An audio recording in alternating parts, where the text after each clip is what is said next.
Hello dear viewers, मैं हूं मधु और स्वागत है आपका मेरी चैनल ट्विंस मामा में।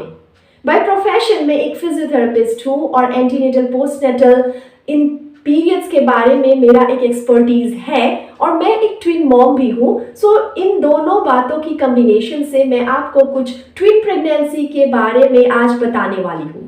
जब एक माँ ट्विंस कंसीव करती है तो वो बहुत ज़्यादा खुश होती है, लेकिन उनके मन में बहुत सारे सवाल भी होते हैं जिनके जवाब मिलने थोड़े मुश्किल होते हैं क्योंकि आसपास बहुत ज़्यादा ट्विन मॉम्स अवेलेबल नहीं होती। जैसे हमारे घर में हमारी माँ, हमारी सास, हमारी दीदी हमें कुछ बातें कह सकती है जब सिंगलटन प्रेगनेंसी हो, ट्विंस के केस में बहुत सारे सवालों का जवाब उनके पास नहीं होता। ऐसे ही कुछ सवाल और उनके जवाब लेकर आई हूं मैं आज के वीडियो में। सबसे पहला सवाल होता है कि डॉक्टर इतने सारे डॉक्टर विजिट्स पे, जिन्हें एंटीनेटल विजिट्स कहते हैं, उस पे एक लेडी को क्यों बुलाते हैं अगर वो ट्विंस के साथ प्रेग्नेंट है।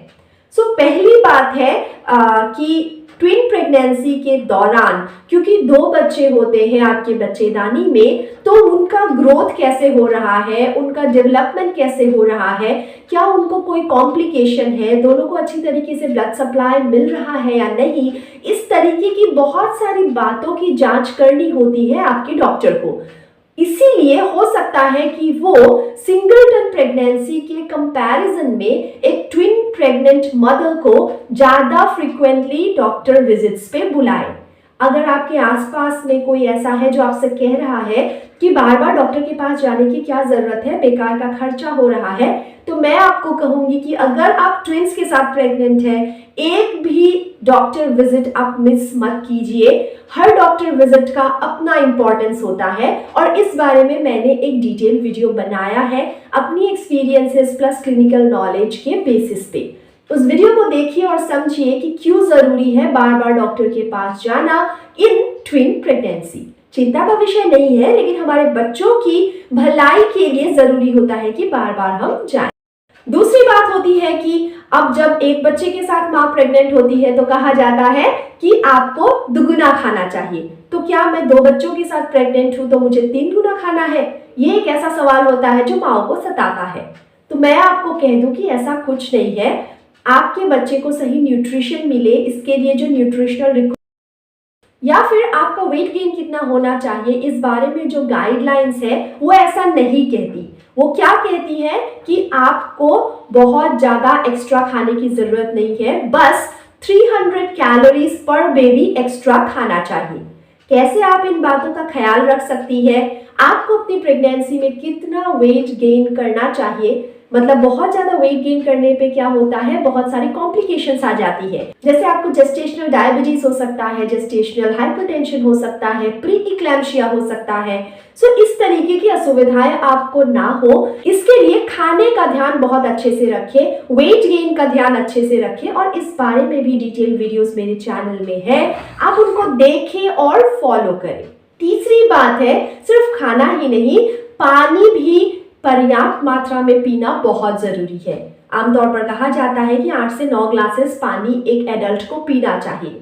अगर आप ट्विंस के साथ प्रेग्नेंट है तो आप एम कीजिए कि आपको 14 से 15 ग्लास पानी पूरे दिन भर में पीना है, खासकर अगर गर्मियों का मौसम है, क्योंकि इससे आपके शरीर की जो पानी की रिक्वायरमेंट है वो पूरी हो जाएगी।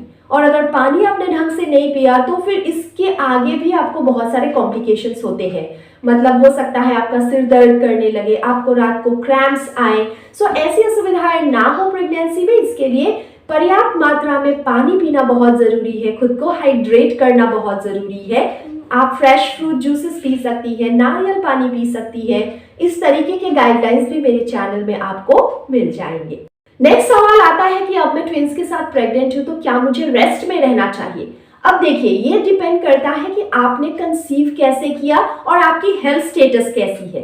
मतलब अगर आपने IVF के थ्रू ट्विंस कंसीव किए हैं और आपकी इसके पहले कुछ मिसकैरेजेस रही है या फिर आपका प्रेगनेंसी ही कॉम्प्लिकेटेड है, तो फिर आपको हो सकता है डॉक्टर कहे कि आप बेड रेस्ट में रहें। कुछ महिलाओं को पार्शियल बेड रेस्ट में रहने के लिए कहा जाता है, कुछ महिलाओं को कंप्लीट बेड रेस्ट में रहने के लिए कहा जाता है, और इस बारे में भी मैंने अपने चैनल में बात की है। लेकिन अगर आप एक ऐसी मॉम है जिन्होंने नेचुरली ट्विंस कंसीव किया है, फॉर एग्जाम्पल मैं अगर अपनी बात कहूँ तो मैं अपनी डिलीवरी के 1 हफ्ते पहले तक ऑफिस और घर का सारा काम कर रही थी।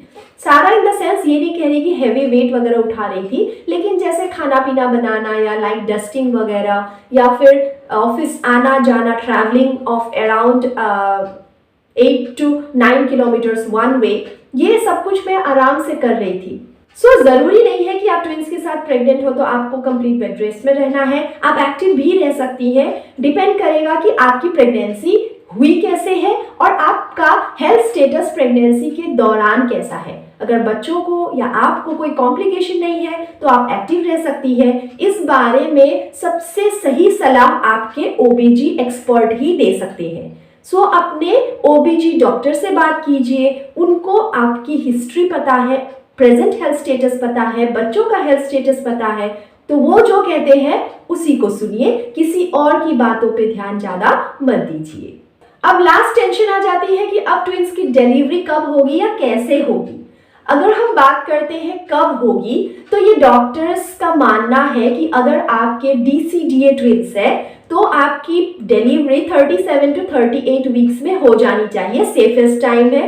अगर आपके MCDA ट्विंस है तो आपकी डिलीवरी 35 to 36 वीक्स में हो जानी चाहिए, और अगर आपके MCMA ट्विंस है तो आपकी डिलीवरी थोड़ी जल्दी होनी चाहिए, 32 to 34 वीक्स के बीच। अब ये DCDA, MCMA, MCDA ट्विंस क्या होते हैं, इस बारे में भी मैंने बातें की हुई है। कुछ फैक्टर्स होते हैं जो डिटरमाइन करते हैं इन बातों को। इसके बारे में आप मेरा डेडिकेटेड वीडियो देखिए और समझिए कि DCDA ट्विंस को सबसे सेफेस्ट क्यों माना जाता है, MCMA ट्विंस को थोड़ा रिस्की क्यों माना जाता है। इन बातों पे डिपेंड करके आपकी डिलीवरी का वक्त निर्धारण किया जाता है। दूसरी बात आती है कि क्या आप वेजाइनली यानी नॉर्मल बर्थ कर सकती हैं या फिर आपको हमेशा सी सेक्शन ही करवाना होता है अगर आप ट्विंस के साथ प्रेग्नेंट है। पहली बात यह है कि अगर आप ट्विंस के साथ प्रेग्नेंट है तो आप वेजाइनली भी डिलीवर कर सकती हैं, लेकिन इसके पीछे भी बहुत सारे मेडिकल फैक्टर्स आते हैं और आपके ओबीजी एक्सपर्ट ही ये डिसाइड कर सकते हैं कि क्या ये फीजिबल है या नहीं। अगर पहला बच्चा हेड डाउन है, मतलब उसका सिर नीचे की ओर है और ये एक DCDA प्रेगनेंसी है, तो हो सकता है डॉक्टर्स आपको कहें कि आप वेजाइनल बर्थ का सोच सकते हैं। लेकिन कई केसेस में क्या होता है कि बच्चे ब्रीच पोजीशन पे होते हैं, मतलब उनका बटक नीचे की ओर होता है या पैर नीचे की ओर होता है, या फिर वो ट्रांसवर्स पोजीशन में होते हैं यानी आधा टेढ़ा लेटे होते हैं आपके गर्भ में। ऐसे केसेस में आपको सी सेक्शन ही करवाना पड़ता है, या फिर ऐसा भी हो सकता है कि आपको कोई कॉम्प्लिकेशन नहीं था और at the end of pregnancy आपको कुछ कॉम्प्लिकेशंस अराइज हो गए। ऐसे केसेस में भी आपको सी सेक्शन करने को कहा जाता है। जैसे मैंने आपको कहा, मैंने अपनी डिलीवरी के 1 हफ्ते पहले तक सब कुछ अच्छी तरीके से अपनी डे टू डे लाइफ में काम वाम में कर रही थी और मुझे कोई परेशानी। सडनली पता चला कि मेरे ट्विन ए को अच्छे से ब्लड सप्लाई नहीं जा रहा है।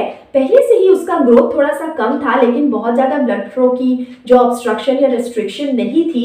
लेकिन सडनली ऐसा होने लगा कि ट्विन बी का ग्रोथ बहुत अच्छे से हो रहा था, ट्विन ए का रेस्ट्रिक्शन। डॉक्टर ने डिसाइड किया कि अब ऑपरेट करके डिलीवरी करनी होगी। सी सेक्शन करवाया गया।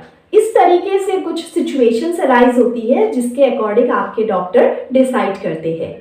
मैं कहूँगी कि एज अ लेमैन बहुत ज़्यादा टेंशन मत लीजिए, आप एक अच्छे डॉक्टर को दिखाइए। अगर आपको कोई परेशानी है तो क्रॉस चेक कीजिए किसी और ओबीजी एक्सपर्ट से, लेकिन सुनिए मेडिकल प्रोफेशनल की, उनको बेस्ट पता होता है कि आपको क्या करना चाहिए।